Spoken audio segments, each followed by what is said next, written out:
যে দাবিগুলো আছে সেটার সাথে আমি একটু অ্যাড করতে চাই। আমাদের সচিবালয়ের সম্মানিত কো চেয়ারম্যান, ফোরামের সম্মানিত নেতা এবং আমাদের দাবি আদায় ঐক্য পরিষদের বিভিন্ন দপ্তর সংস্থা থেকে আগত নেতৃবৃন্দ, আমরা যারা আছি যুগ যুগ ধরে পদ বঞ্চিত, সে জন্ম থেকে জ্বলছি, সে ডিজেলের মতো। এই যে বিষয়টা আসছে 1995 সালে সচিবালয়ের এবং সচিবালয়ের বাইরে ঐক্যবদ্ধভাবে পদ পদবি পরিবর্তন সহ বিভিন্ন দাবি দেওয়া নিয়ে আন্দোলন হয়েছিল। সালাউদ্দিন সেলিম তখন নেতৃত্বে ছিলেন মাউশির।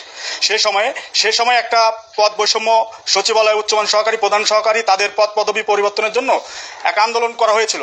এখানে যারা সিনিয়র আছেন তারা বলতে পারবেন, সে সময় সচিবালয়ের উচ্চমান সহকারী, প্রধান সহকারী সমপদের যারা, তারা প্রশাসনিক কর্মকর্তা, ব্যক্তিগত কর্মকর্তা, এরকম দশম গ্রেডে তারা উন্নত হয়েছিল।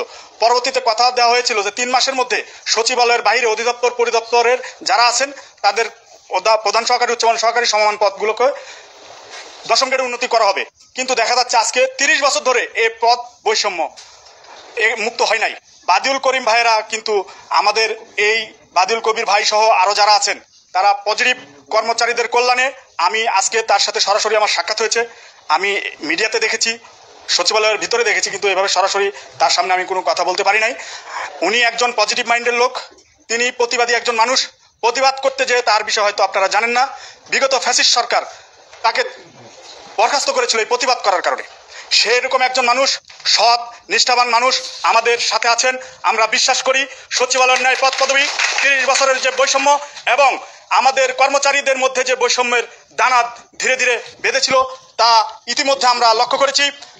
তারা কিন্তু কালো আইন যে জারি করা হয়েছিল তার বিরুদ্ধে যে সচিবালয় সহ সারা বাংলাদেশে যে আন্দোলন করেছিলেন, আমরা যারা তাদেরকে সামাজিক যোগাযোগ মাধ্যম বিভিন্নভাবে উৎসাহ দিয়েছি, কিন্তু তাদের সাথে যদি আমরা ওই সময় ঐক্যবদ্ধভাবে আরো জোরালো করতাম এটা বাতিল হতো।